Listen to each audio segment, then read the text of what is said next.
Hi, everyone. It's been a long time since I've done the videos that were part one, part two, and part three. And a lot has happened in my life since then. And I won't bother to go into that. I'm just going to go straight into what I promised I would do in part two. But I also wanted to do a quick little follow up. I talked about swipe files in the previous videos. And I really love the virtual background I've chosen because it shows a ton of books. And you think of copywriters as having this incredible book collection. In fact, some people think, wow, that's an incredible collection, and didn't know it was a virtual background. And I would say that it would take me as long to read all those books as maybe I have been alive. But I'm going to give you a tip on that. I told you that it's better to get short books that are jam-packed with information, but don't take notes. I mean, take notes on the book when you're reading it, but don't take someone's notes from a book and try and learn from that. So before I get into niches, which is what I'm going to talk about today, I wanted to share with you two little things. Yesterday, I was just perusing the business and the advertising section in my local library, and it is a tiny library. I'm actually going down to the central downtown LA library for a book which is just absolutely filled with a lot of classic ads from over decades. And I'm going to show you why I'm going to do that in a second, because it's always great inspiration. And what I'm going to do is then take photographs because it's a reference book and they're not going to let me borrow it. But anyway, and as I was there, I saw this tiny book by Zig Ziglar on Selling 101. And I think the important part when you do this is to have the ability to translate and how you can do these things. So I marked a little page here real quick, which was talking about building trust. And what it says is that, which is absolutely true, that all successful sales professionals utilize listening skills to their fullest. And what it's basically saying is that I've never heard of anyone missing a sale because of listening to the prospect's needs. And that's true. But it also, there's some reciprocity that happens when you've listened to someone's needs. So if you tell somebody to go ahead and tell them, email me and tell me what your biggest struggle is, and then I'm going to, and then I'm going to show or address that in a video, or we could have a quick phone conversation or something like that. They're going to feel like you've listened to them, so therefore they're willing to listen to you. And so it's something that you can actually use in the modern day, as opposed to not just front face to face sales, like door-to-door salesmanship. And that it's really important to understand. I always, in every video that you're going to hear me say, it's more about what you say, it's not how you say it. And I'm going to give you a quick example of that, which is to say, if you learn about from listening to them. So let's suppose that you were working for a pest control company and you sat there and you got comfortable with a group of people. Groups are better. In pest control, it's not likely that you're going to get a group of people who are, sitting around talking about pest control. They usually bond and sit around something that's not a problem, but more something that they want, a desire. But let's suppose that you're talking with somebody or a small family that's dealing with it, and they're your clients. Or they actually work for your client, and you say, hey, can I go out on one of these runs and talk to people? You say, yeah, tell me about the experience of having a roach control problem, for example. And you just you prod them a little bit with an open question like that. And then this is the best kind of research you can actually get, because there's lots of great research techniques. If you're in, I think I did one for the Copy Chief, but I think also did some for the Copy Club. I'm not sure. But for the Copy Chief, I actually did a sort of like an interview with Kevin Rogers, and we were talking about research. And some people have reached out to me since then and said, man, I heard your discussion on that, and that was fantastic, and I needed to find out more about you. Well, the research training that I had put together that kicked off the program, which I'm not going to spend a lot of time pitching. I will always bring it up because it's a great resource for you, which is Halbertising. But that was kicked off with a walkthrough, showing you exactly how to do the best research you can do on a computer. But the very best research you can do, and I mentioned that in there, is to spend time one-on-one with customers. And this whole concept of listening to them and getting them to speak is so valuable, because you might be sitting there and talking to a family and somebody's like, yeah, no, I was, before we got control on the problem, I was embarrassed to bring a girlfriend over, and then another person says, the mother might say, I was afraid every time I turned on the light that I was going to find something. So, I mean, I always had this anxiety when I would go to the bathroom at night and turn on the light and think I was going to see some sort of, cockroaches around and stuff. Like, it freaked me out and things like that. And you talked about, and that's all gold. And you say, well, after we've eliminated the problem, as things gotten better, oh, yes, now, I can breathe easy and I'm not worried about this. And this all becomes copywriting gold that you get to use, whereas that might not be things that they would say on in a review, or saying something like, my house was just infested and I want to, they admit that they won't admit to those kinds of things. But when you get them talking and you're listening to them, what they say becomes the points that they make, the things that they're concerned about become copywriting gold. And so it's not important that you as a good copywriter and as a creative copywriter would punch up the anxiety, that I feel. I almost trembled, I started thinking about it, as soon as I knew I had to go to the restroom at night. The anxiety levels would start to go up, because I knew that I was going to have to go and turn on the light and see what was, what I might face. And, even when the traps that we put there were there, it would gross me out and I would have to deal with those and stuff like that. This all becomes copywriting gold for you when you're writing your promotions. Okay, so listening to people. So that's just an example of listening to a point in a smaller book that is, jam-packed with some good salesmanship advice. And just, you have to learn how to apply that in the real world and for your digital marketing campaigns and stuff like that. So what happens is each one of those pain points could be something that's a hook or a headline that you're testing for an online ad.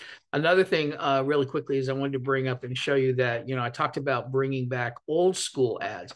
My son and I, and this is a long-term habit, that when I went to a bookstore with Sam Markowitz when we were out in New York City, we stumbled across a whole bunch of like Cosmopolitans and Vanity Fairs, and they were great. And then when we were here, we went to a used bookstore and we saw one of this Cosmopolitan that came out, and they're filled with old classic ads that, again, I think can be often sort of repurposed, and especially if you're in slightly different industries or completely different industries. So this back page that I'm looking at here is absolutely chock filled with make money from home, kind of biz op ads. But one of them is actually about writing.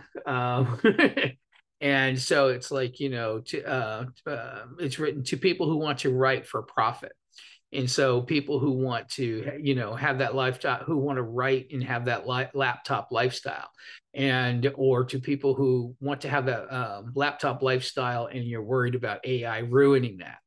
And in my next video, I will talk about how to use AI to an advantage and get more out of it than most people do.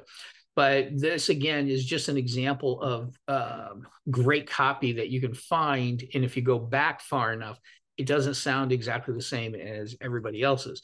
And so it says, the Writers Division of NIA offers a free writing analysis test provided by 38 years of successful experience, or proven by 36 years of successful experience. The object is to discover more men and women who can add to their income by writing for a publication. Those who pass are qualified to take the famous NIA Copy Desk training, which teaches you to write by writing at home in your leisure time. Okay, so this is the kind of copy that you can talk about, writing at home on, with your free time, or in our case, with a laptop, because they were invented since then, write from anywhere you happen to have downtime. So anyway, I just think that it was just a great follow-up to the previous video. Now let's talk about today, which was what I want to talk about, which is what industries to write for. So first, let's just start off with, you may end up in an industry where you get your first opportunity. So you might have a, relative or a friend or somebody who gives you a shot at writing. They have an email list, and they're going to give you a shot at coming up with a promotion. Now, the side note here, the important part that I teach people all the time is you need to learn how to become a direct response marketing strategist, along with learning how to become a copywriter. All the top copywriters in the world are also top copywriting strategists. What they do is, when you tell them, that they don't let you just say, hey, I want you to write this sales email for a Christmas special, Black Friday deal.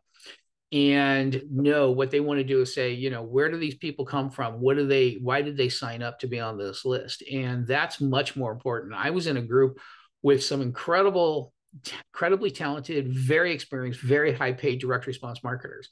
And they were talking about an email, and there was a sequence of emails they were showing, and it was like, like 7 emails in a row. And the open rate just was really bad on like number 6. And they were wondering why.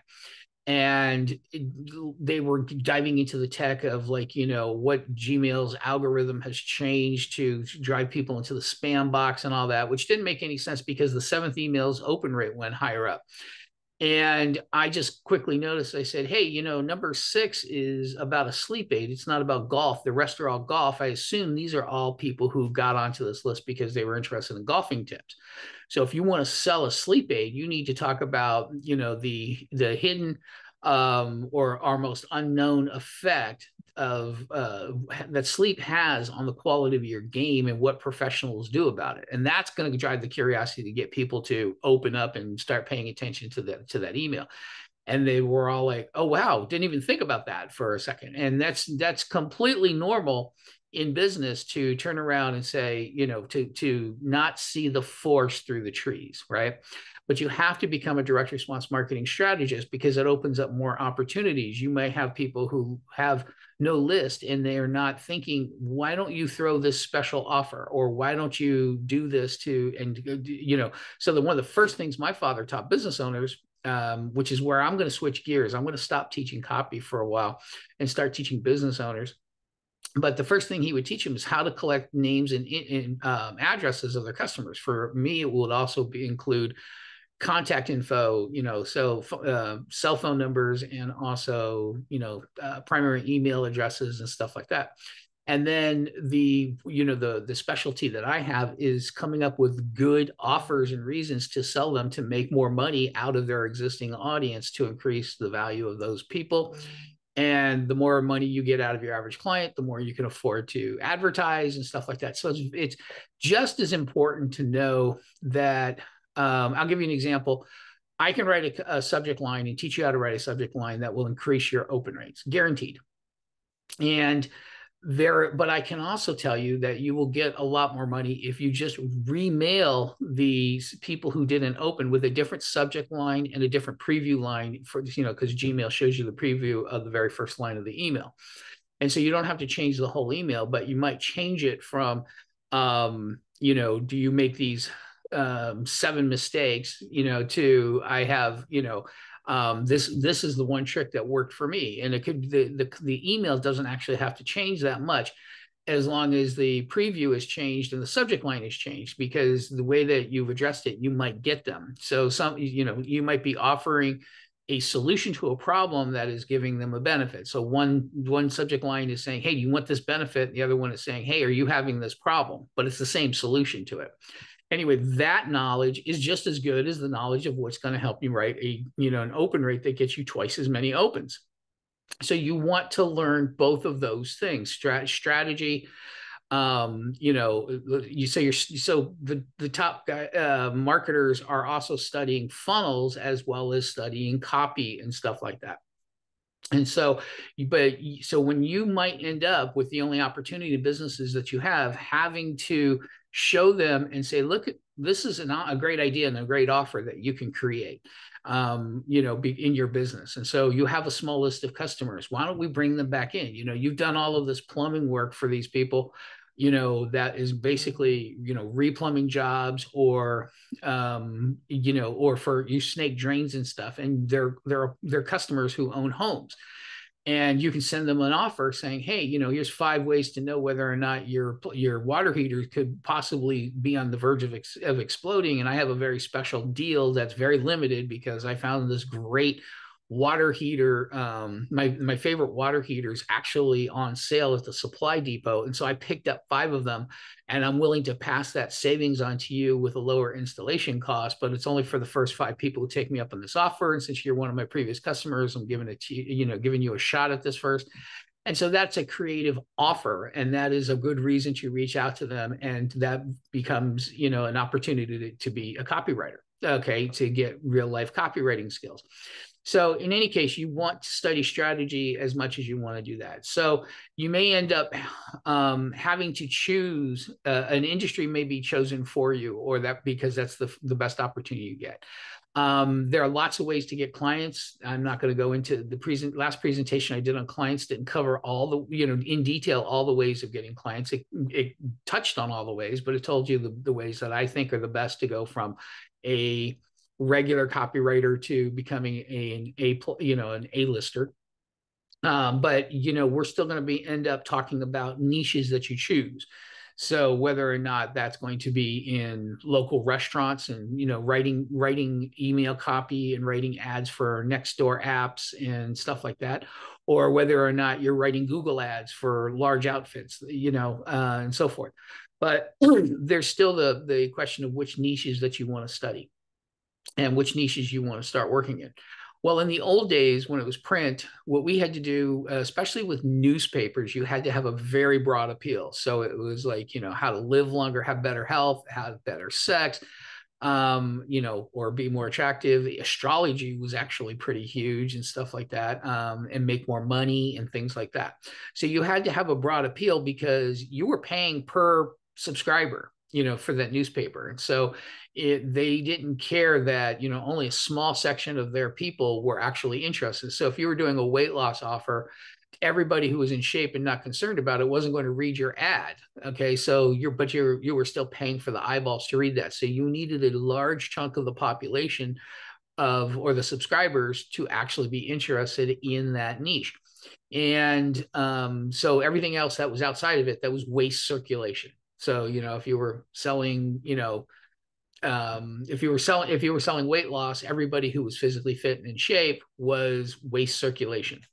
Okay. But it got a little bit better when you were talking about mail order, because you would go through the mail order lists and you could see what they were. In fact, one of the early educational experiences my father gave me when he wanted to train me is he took me out of school one day and said, you can learn what you're going to learn today in school tomorrow. They'll teach it again.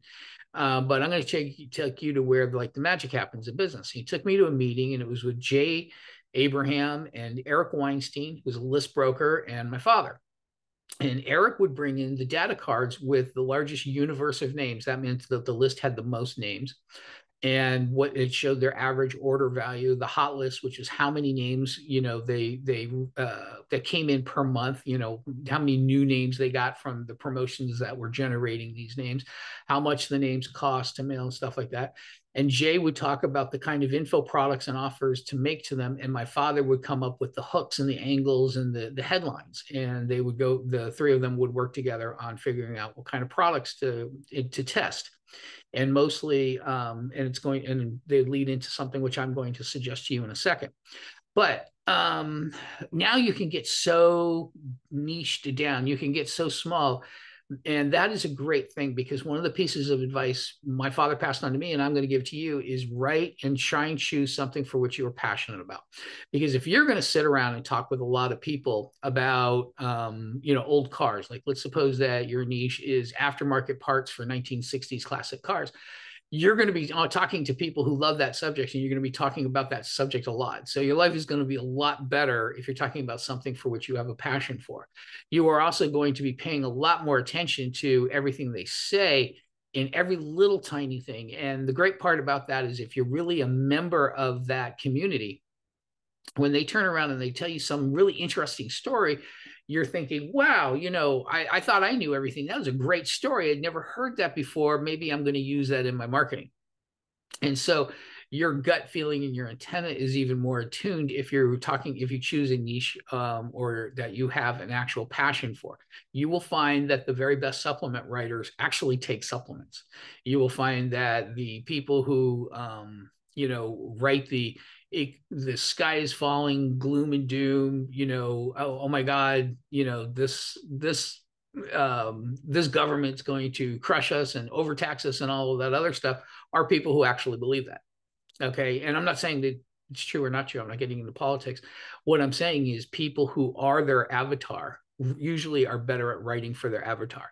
There are a few of us that can quite easily be a chameleon and mimic and understand without judgment people who are not like us. And that's one of the things that made my father one of the best copywriters in history, is because he could write to people who were nothing like him. Where other copywriters, they would pick to a niche. Now, that doesn't mean you won't be able to broaden out that niche later. So, for example, the late, great Clayton Makepeace did well selling to supplements, but he also did well for selling investment advice and collectible coins and stuff like that.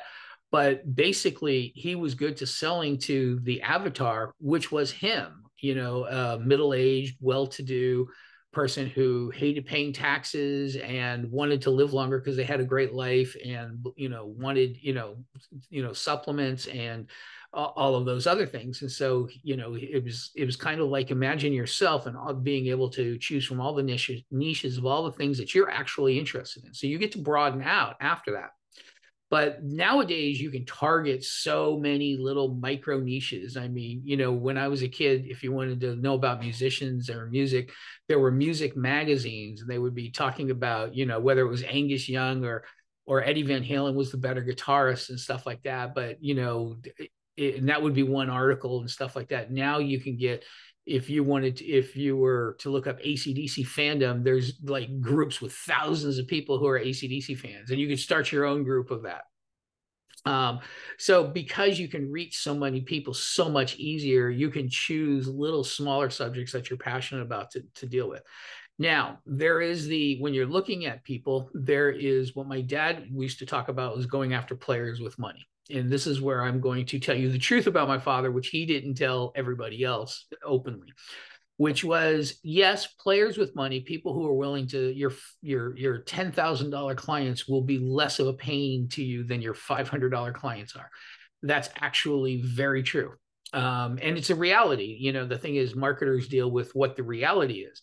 Whether or not, that somebody's behavior is insane. Like, my father thought people who were golfers were somewhat insane because they spent hundreds of dollars, on this game to try and knock this little white ball into a cup, 200 yards away in fewer strokes than their buddies were doing. And they spent an insanely ungodly amount of money on clubs, clothing, professionals, and they just got into it so much that, everybody's giving them, golf related lamps for their bed stands and, their nightstands and stuff like that. But the point was, if you were a golfer and you just love that kind of stuff, it's easier for you to dive into that. But my dad would talk about, trying to sell to players with money. And I'd say that is very good to do.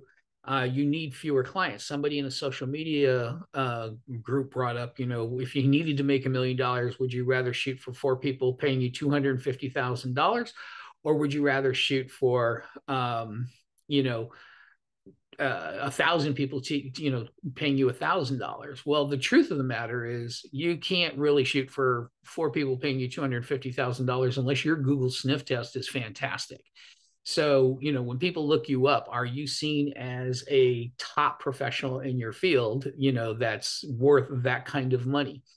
And so a huge part of your career as a copywriter and or as a coach or as any kind of expert, the higher dollar you charge, the more they're going to look you up and try and scrutinize you versus other people. And so when they look you up on Google, those test results better be very good.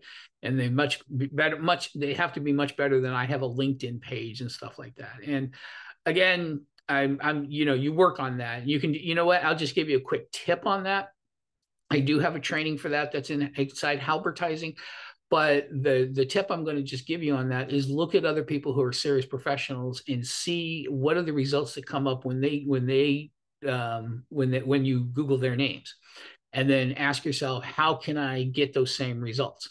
Is this something I can manufacture and force to actually happen, or is this something that has to happen organically and stuff like that? And some stuff has to happen organically. I have a Google Knowledge panel. Most of you will not have a Google Knowledge panel until you get a certain amount of recognition and a certain number of people actually Google your name. And then you get to claim that, and then you get to start controlling. And I claimed mine, and I'm about to start controlling which pictures and what it says about me, to the degree to which I can. But there are other things that I can control. Like I can control the fact that, it shows Amazon shows books that I've written and things like that. And you have semi control over things like, are you on podcasts and being interviewed and stuff like that? And what are people saying about you? And so, but anyway, your Google sniff test is going to determine whether or not people turn around and say, okay, no, this person is the real deal. And, especially at that super high level. But at the lower levels, it's not necessarily, you don't need it to be that fantastic and that super. But name recognition is a huge part of your business as an expert in consulting, copywriting, or any of those kinds of services where your name brand and you're building it up.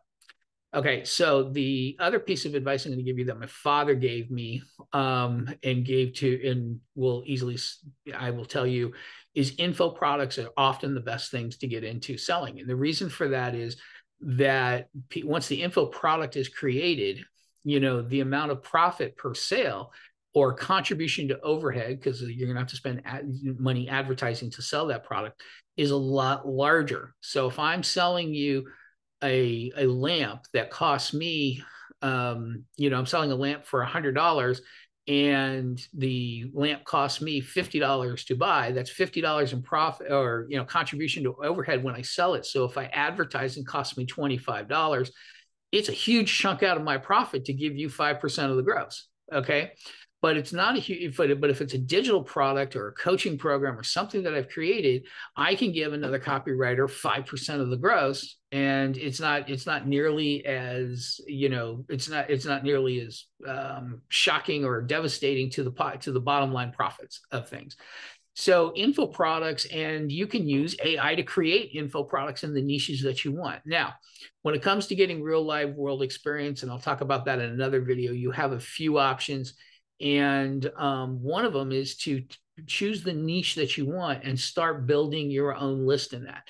And the way that you can build your own list in that is come up with free info products that you give away in groups, or you advertise a little bit and so forth, and start building an email list, and then find affiliate offers that are related to that list, and sell affiliate products and stuff like that to that list. And that is going to be real world practice that you get. And if it's something that you're passionate about, again, you're going to have more fun putting together the info product for it and practicing writing that. And I'm going to do a video that is strictly on how to get the most out of AI and make sure that what you get out of it is better than what other people are getting out of AI. And when I show you how to do that, you'll realize that AI will not be able to take your job if you learn to think like a marketer. And I don't mean think in headline form. I'm talking about the full process of understanding what it's like, what stands out, what's going to be different, because great copy stands out and doesn't sound like what other people have written before. And AI is completely based on things that were written before, but you can use it to write stuff that has not been written before, as long as you're giving it the prompts, telling it to write stuff and make points that have never been made before. Okay, so again, that'll be a different video, but start with info products, and you're going to have to take the opportunities where they come. If you get a chance to, it'll be a while before I release it, because we did it as a video bonus for one of the ad breakdowns I did. And it's all on how to get clients and go from zero to hero. So in this, I'm going to give you the last piece of advice. Now, I'm not pitching halbertizing, and I try and lead with value, as they would say. But if you want to know what's in that program, just go to bonhalbert.com/advertising. And you can see all the partial list of, there's like over 40 trainings and what they cover. And I have other experts in there. But the other piece of advice I'm going to give you is a lot cheaper to do. And I get no money for doing this. So, who you learn from is, you have to know that they teach you in a way that you understand it and that you like it. And so I got it started in my world of direct response marketing because when I was a young child, I turned around and told my dad I'm going to pay attention to what he's doing because I wanted to learn how he made money. And he immediately took me under his wing and said that he would, that's why he took me out of school to take me to that meeting. And that's why he had flown, and it took me on plane trips to go meet with other direct marketing professionals. And I would be in the meetings and he would tell me what was going to happen before the meeting, what would happen during. Well, I started doing the same thing for my son who asked me. And so I'm not only teaching him and doing the same thing my dad did, which is cover the lessons in the car, tell him that, take him to meetings with me. He's there when I'm being interviewed on podcasts. And, afterwards I would talk to him about how well it went, what I could do to improve, what didn't go well, and stuff like that. But the one thing that I did to step it up and do a little bit better than what my dad did for me, and that's the goal. My dad had that goal for me. He said, I hope you do it better than I did. And then we create this family tradition where we just keep adding on to it. And so what I did was I started hooking my son up with the people who are the best at different things. So obviously I'm not a deliverability expert. So I asked the best deliverability expert I know, Big Jason, to give my son a little training on that. But he started a group and it's called Nepo Baby Marketing. And I'm a Nepo baby. He's a Nepo baby, but he's from a generation where he wants to give everybody an equal shot. So for just $5 a month and no monthly minimum, means you don't have to sign up for a year or anything. You get to go in and you get to see a lot of these professionals, and some of them have absolutely no info products to sell. They're just in the trenches doing what they do. Others are instructors and have their own courses and have their own membership programs. And you can find out, okay, this is somebody I really, I like the way they teach and stuff, because that's what they're doing. My son is not interviewing them like you would interview most people interview me on a podcast where they say, well, how'd you get into this? And, what's, stuff like that. Most of the time people talk about what you should do and they sell you on how to do it. In this case, what they're all doing is my son is turning around and saying, how do you do this? And they're answering that question, and they're doing it as a favor to me. And because it's my son, they're giving him honest answers. And, this is very hard to do, or this is easy to do. And this is the tricks that have worked for me and so far. And so he's gotten some great content, and these are all hand selected. So imagine being, you're learning how to hit from Babe Ruth, but you're also learning how to coach from Yogi Berra. And that's the whole concept behind it, which is I'm teaching him everything I know, and he's sharing some of those recordings, but he's also learning from the people who I've identified as, look, these are the best people at writing bullets. You've got, you're learning headline writing from great headline writers. You're learning how to identify hot markets from people who I think are the best at identifying hot markets. And so, for $5, you can actually go into his program and, watch all of these videos and see who actually, does that. And he'll link to them if they have training, and you can find out if these people teach. Some of them don't. Some of them are just doing it their own thing, and they do not want to take on students or mentees or any of that stuff. And it's a rare opportunity to hear from them. Okay. So he's got both going, but it's a great way for you to figure out. Now I try and do with, videos like this and in podcasts that people listen to me, I'm actually showing them kind of the way that I teach and the way that I think. And so, if they really want to have more, they can, join my program. My program is also a month-to-month. It is not you have to buy a year in advance or anything. And it's also extremely affordable so that you don't have to give up other people's programs, but it's not $5 a month for affordable. That's actually an incredible deal. So if you're interested in those, check out bonhalbert.com/halbertizing, or check out nepobabymarketing.com. And that's my son's. I think in the next video that I will do for everybody will be about how to use AI, because now AI is such a part of the industry that you better know how to use it as a tool. And that's, by the way, all it is a tool so far. It is not going to be a standard copywriter. And I'll give you a piece of proof of that. You can ask it to write a landing page and say, I want, I have a membership program, and what I do is I teach electricians, how to get more business and local businesses and stuff like that. And I charge X dollars a month, and I've got 30 years experience and stuff like that. Write me a landing page based on that. It'll spit out a landing page.